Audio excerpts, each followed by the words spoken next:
kita tak ada rangka, kita tak ada sekarang sini ada. Woi, busuk bohong ah, woi.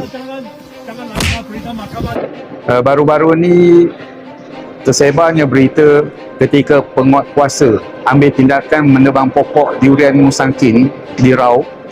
Tiba-tiba MP Raub turun untuk membela penceroboh-penceroboh. Ini satu tindakan yang tidak bagus.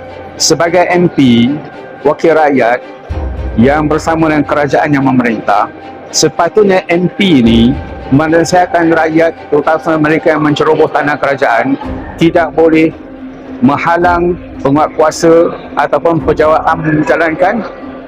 awam menjalankan tugas mereka. Jadi saya nasihat kepada MP Raub, Chow Yu Hui, jadilah anda seorang MP kerajaan. Anda bukan pembangkang tau. Sekarang anda adalah MP kerajaan. Maka didiklah pengikut kamu, awak ni, supaya mematuhi undang-undang negeri dan setia kepada kebawah tuanku. Jadi janganlah buat sesuka hati. Dahlah awak ceroboh tanah kerajaan. Lepas tu bila mahkamah dapat keputusan, awak pula pergi membela penceroboh. Itu tak betul. Jadi saya harap tidak ulang lagi perbuatan seumpama itu ya. Chow Yu Hui.